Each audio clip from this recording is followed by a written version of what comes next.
เจริญพรท่านสาธุชนทั้งหลายรายการธรรมทานจากวัดพุทธปัญญาเมืองพอมโนารัฐแคลิฟอร์เนียประเทศสหรัฐอเมริกามาพบกับท่านผู้ฟังท่านผู้ชมอีกวาระหนึ่งรายการธรรมทานจากวัดพุทธปัญญามาพบกับท่านผู้ฟังท่านผู้ชมเป็นประจำในวันนี้ก็จะได้กล่าวถึงหลักธรรม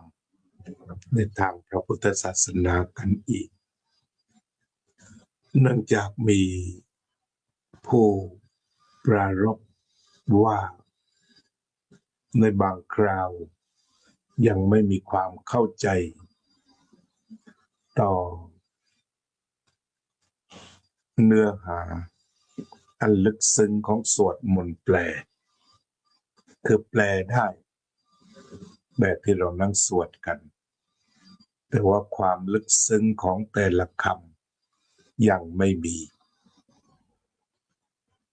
ฉะนั้นก็อยากจะให้อาจารย์ได้อธิบายด้วยก็ยินดีที่จะนำเอาเนื้อหาสาระหรือว่าคำจากสวดมนต์แปลมาอธิบายกันคำสวดมนต์แปลเราก็เริ่มตั้งแต่อรหังที่แปลว่าผู้ไกลจากกิเลสอรหังแปลว่าผู้ไกลจากกิเลสเริ่มต้นคำนี้เรียกว่าเป็นพระพุทธคุณคำว่าอรหังเป็นพระพุทธคุณแปลว่าผู้ไกลจากกิเลสผู้ควรแก่การสักการะบูชาก็ได้อีกตัวหนึ่งเรียกว่าเป็นผู้หักกงกรรมแห่งสังสารจักรในเบื้องต้นเราก็จะเอาคำที่คุณหูว่าเป็นผู้ไกลจากกิเลสคำว่าอรหังเป็นผู้ไกลจากกิเลสก็ค่อยๆแกะไปว่ากิเลสแปลว่าเครื่องเศร้าหมองเศร้าหมองนี้เกิดจากไหนเกิดที่ใจเลยเมื่อใดที่ใจเศร้าหมองตอนนั้นเรียกว่ามีกิเลสทีนี้กิเลสเนี่ยเป็นยังไงกิเลสเครื่องเศร้าหมองมีหัวหน้าแล้วก็เรียกว่ารากฐานอกุศลมูลก็เป็นที่มาของกิเลสขุมของมันแหล่งของมันก็อยู่ที่โลภะโทสะโมหะเราก็มาจับหลักตรงนี้ก่อนพอพูดถึงกิเลสก็จะต้องพูดถึงโลภะโทสะและโมหะจะไม่พูดถึงเรื่องอื่นนะพูดถึงโลภะโทสะและโมหะเป็นหลักต่อจากนั้นอะไรที่มันเข้าข่ายในตัวที่อยากได้ก็กล่าวตามหลักพระพุทธองค์ก็คืออยากได้ในรูปในเสียงในกลิ่นในรสในโผฏฐัพพะในธรรมารมณ์ทีนี้อยากได้เห็นอยากได้ในรูปก็คืออยากเห็นอะไร เมื่อเกิดความอยากเห็นอะไรความโลภก็เกิดขึ้นอยู่ในตระกูลนี้ตัณหาราคะโลภะเนี่ยจะอยู่ในตระกูลเดียวกันเมื่อความอยากได้อยากเห็นกิเลสก็เกิดกิเลสเกิดที่ถ้าเห็นไปแล้วมันก็ผ่านไปแล้วก็สะสมไว้อยากเห็นอีกแต่ทีนี้แล้วว่ามันไม่ได้เห็นถ้ายังมีพลังอยู่ก็กระวนกระวายที่จะอยากดูอันนี้แล้วว่า กิเลสชุดโลภะราคะตัณหาก็อยู่ในกลุ่มนี้แต่อยากได้ยินอยากได้ยินคืออยากได้ยินอะไรอยากได้ยินคำสรรเสริญนั่นแน่นอนนะอยากได้ยินคำสรรเสริญเวลาเสียงอะไรก็เป็นเสียงที่ดีทีนี้บางทีถ้าไม่ได้ยินเสียงสรรเสริญก็มีความกระวนกระวายด้วยความทุกข์ก็เกิดอยากดมกลิ่นอยากดมกลิ่นที่มีความหอมอยากดมกลิ่นที่ตนชอบเช่นว่าตอนนี้ในอเมริกามีญาติโยมชาวอินโดนีเซียซึ่งก็ชอบทุเรียนก็เคยนำมาถวายเป็นเค้กเรียกว่ากลิ่นทุเรียนแล้วก็ได้รสทุเรียนแต่ว่าจะเด่นด้านกลิ่นนะก็คืออยากได้กลิ่นก็เลยทุเรียนไปใส่แต่ว่าพี่น้องบางท่านชอบกลิ่นแมงดาก็ทำน้ำพริกแล้วก็หาแมงดาเป็นตัวเมื่อก่อนแล้วก็ต่อจากนั้นปัจจุบันนี้มันมีสกัดสารหัวเป็นหยดทำน้ำพริกเสร็จ ก็หยดแมงดาลงไปกลิ่นก็มานี่ก็จัดอยู่ในกลุ่มโลภะแต่ว่ามันจะเบาจะหนักจะเข้มข้นหรือจะเจือจางอันนั้นก็อีกเรื่องหนึ่งถ้ามันเจือจางมากก็ก่อทุกข์ก่อความกระวนกระวายได้มากแต่ถ้ามันเจือจางถ้ามันเข้มข้นมากก็ทุกข์มากแต่ถ้าเจือจางมากเจือจางมากก็ความทุกข์น้อยงั้นอัตราของความโลภเนี่ยที่เป็นกิเลสมันมีทั้งหนาและบางกิเลสหนามันก็เอาทุกอย่างที่ขวางหน้าเจออะไรก็ได้เอาหมดเลยเห็นอะไรเอาหมดได้ยินก็เอานะได้กลิ่นดีก็เอาด้วยลิ้มรสชาติดีเอาสัมผัสดีเอาเรียกว่าเอาไปหมดทั้งรูปทั้งเสียงทั้งกลิ่นทั้งรสทั้งโผฏฐัพพะทั้งธรรมารมณ์เป็นอาการของโลภะจิตมันจะหมองแล้วก็ห่อหุ้มใจถ้าวันหนึ่งเนี่ยมันครอบครองแบบเบ็ดเสร็จก็จะนำใจไปส่วนต่างๆนั่นเรียกว่าฝ่ายชอบโลภะต่อไปโทสะก็เป็นส่วนของการฝ่ายชังคืออยากทำลายล้างอยากทำลายให้มันหมดไปอยากล้างให้มันหมดไปอันนี้ก็เรียกว่าอยู่ในกลุ่มของการทำลายล้างทำลายให้มันหมดไปนั่นเอง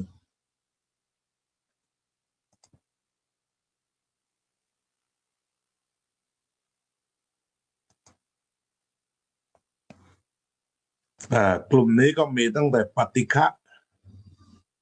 โกฏะโทสะอาฆาตพยาบาทจองเวรคืออยากผลักอยากไล่อยากเตะอยากทำลายให้พ้นไปจากวิถีไปให้มันพ้นหูพ้นตาเสียด้านนี้ก็คือลักษณะของสิ่งที่เรียกว่ากิเลสในกิเลสเวลามันผลักไสมันเกลียดขี้หน้ามันอยากทำร้ายมันอยากทำลายมันทุกอย่างที่เคารพกันแต่ที่จริงบางคนที่มายิงกันก็ไม่ได้เกลียดกันมาก่อนแต่ว่าผู้นำทำให้เกิดการเกลียดต้องสร้างความเกลียดชังแล้วสงครามมาก็คือมาด้วยกิเลสมาด้วยความเศร้าหมองกันนั่นเองนี่คือคำว่ากิเลสแล้วที่มันเบื่อมันหน่ายไม่อยากพบอยากผลักไสสุดท้ายบางคนก็ฆ่าทิ้งเลยทีนี้ต่อไปโมหะก็คือความไม่รู้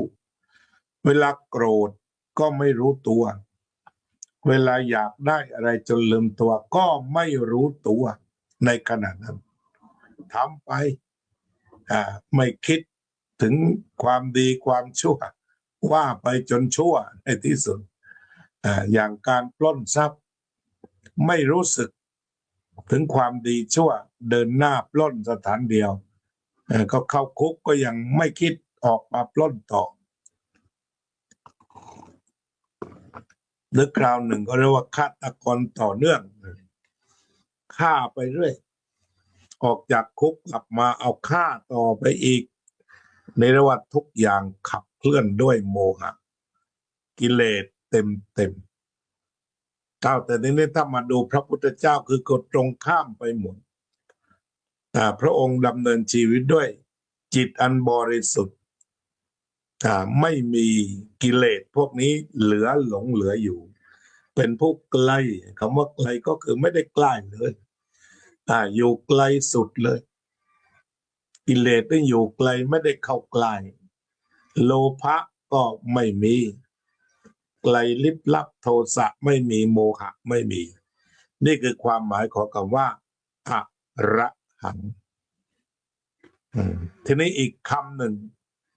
แปลว่าหักกงกรรมแห่งสังสารวัฏ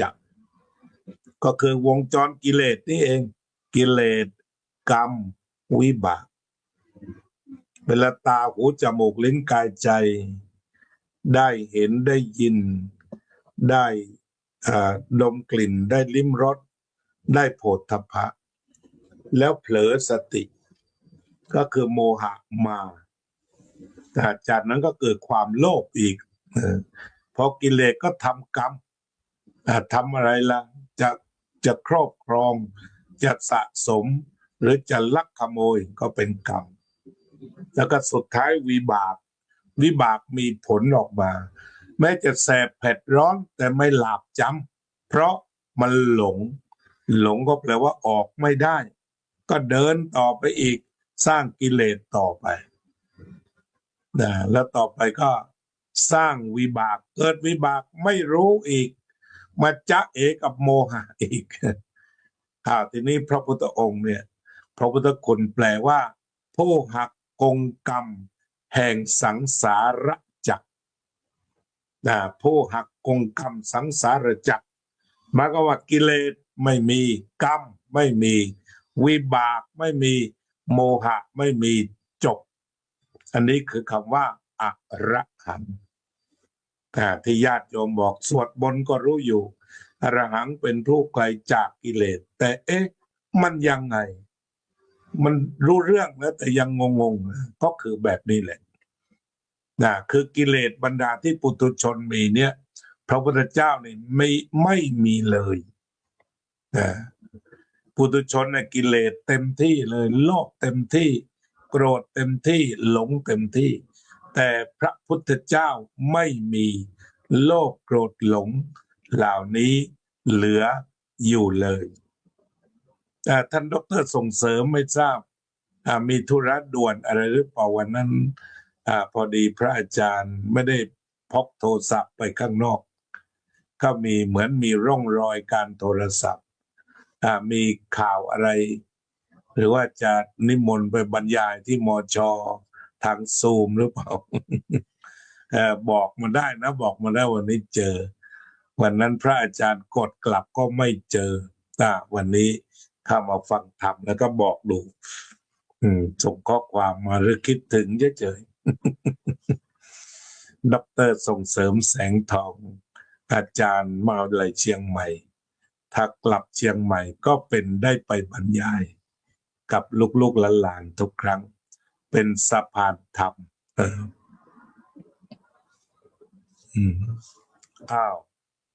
ก็เป็นนะว่าสั้นๆแค่นี้นะ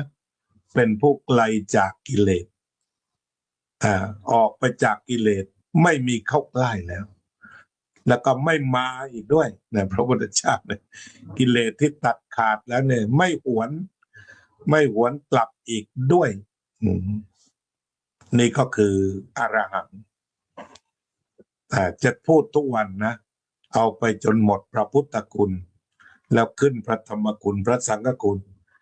ในโครงสร้างสวดมนต์แปลเราก็มาคุยกันอย่างนี้ต่อไปก็เจริญภาวนาเนาะ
สัพเพ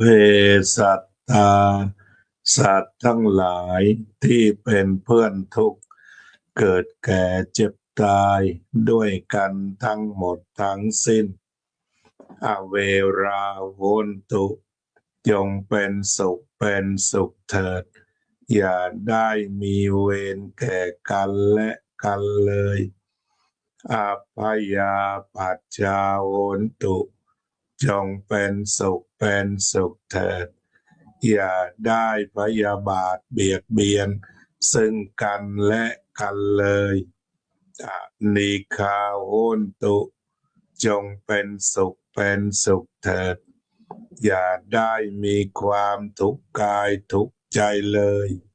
สุขีอัตตานังปาริหารันตุจงมีความสุขกายสุขใจรักษาตนให้พ้นจากทุกภัยทั้งสิ้นเถิดอภิวาทนาสีลิสะนิจจังวุธาปจายโนจัตตารโอธรรมาวัฏันติอายุวันโนสุขังพลังต่อไปก็เป็นการทักทายท่านผู้ร่วมศึกษาพระธรรมทุกท่าน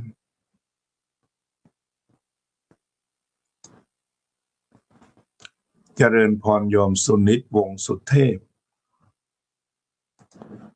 เจริญพรโยมรัตินันท์ชวรโรสเจริญพรโยมกัลยาว่องทิพย์คงคาเจริญพรโยมทิติมามาเทล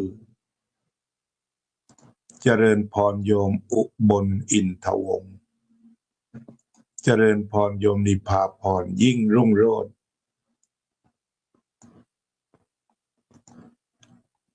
เจริญพรโยมอุตสา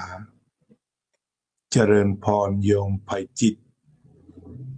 เจริญพรโยมประพันธ์วงศ์พาณิชย์เจริญพรโยมอุตสาเจริญพรโยมตุกรัชดาพร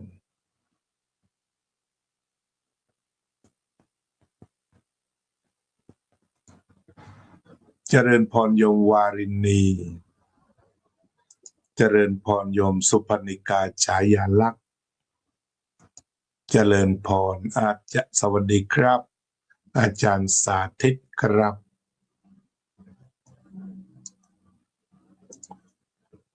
โยมกุหลาบพัชรดุลโยมสมควรกตาธิการกราบนมัสการวัดพระมหาเจติยารามเวสต์ปาล์มบีชครับเจริญพรโยมเคนต์เจริญพรด็อกเตอร์ส่งเสริมแสงทองเจริญพรโยมบัวผันโหนเจริญพรโยมดิภาพรยิ่งรุ่งโรจน์เจริญพรโยมกัลยาว่องทิพย์คงคาด็อกเตอร์สั่งสอนว่าพระอาจารย์เมตตามาเชียงใหม่อีกเมื่อใดครับผมกราบประวารณาครับเดี๋ยวไปเมื่อไหร่แจ้งให้ทราบล่วงหน้าทันทีขอบคุณที่ดูแลกันมาอย่างดีที่สุด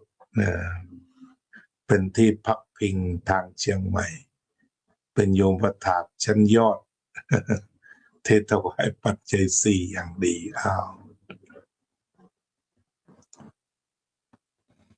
บรรยายให้นักศึกษาจะกราบนมัสการกำหนดการอีกครั้งตอนนี้ถ้าจะเสริมเข้าไปก็ซูมหรืออะไรที่โปรแกรมที่ใช้อยู่ก็คุยกันได้พร้อมเสมอที่จะทำงาน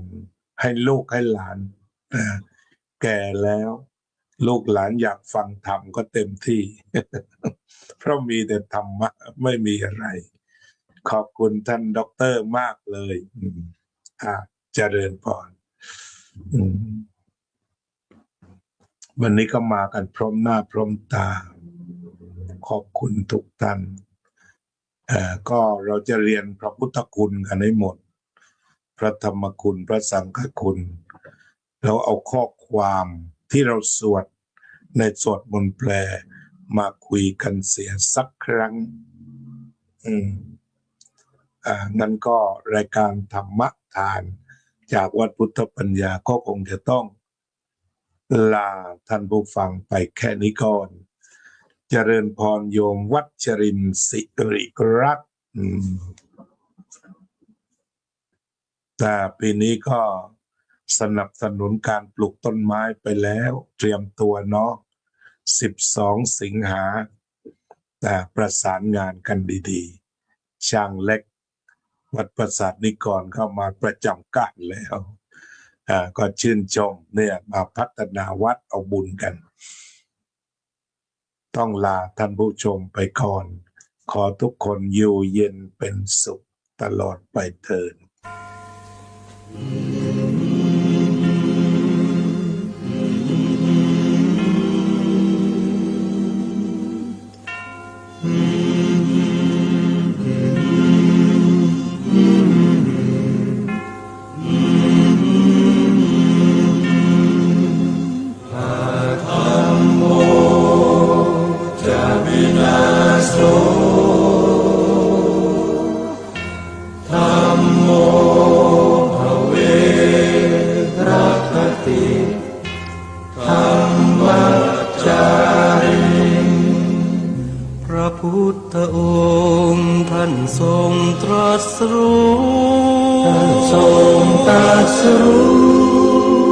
เป็นสัพพัญญู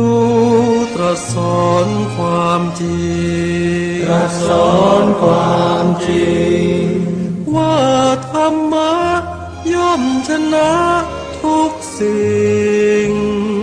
เป็นที่พึงพิงแก่ผู้ประพฤติชอบธรรมธัมโมจะวินาโสธัมโมภเวรัคติธัมมัจจาริอ อำนาจใดๆก็ตาม ย่อมถึงความพินาศถ้าขาดธรรมะประจำ ไม่มีใครอยู่ค้ำฟ้า เราต่างเกิดมาใช้กรรม จงอยู่ในศีลในธรรม คิดทำแต่กรรมที่ดีอาธัมโมจะวินาโสธัมโมภเวรัคติธัมมัจจาริธรรมส่องสว่างสู่ทางสุขสีคำจุนโลกนี้นิรันดร์อาธัมโมจะวินาโสธัมโมภเวรัคติธัมมัจจาริ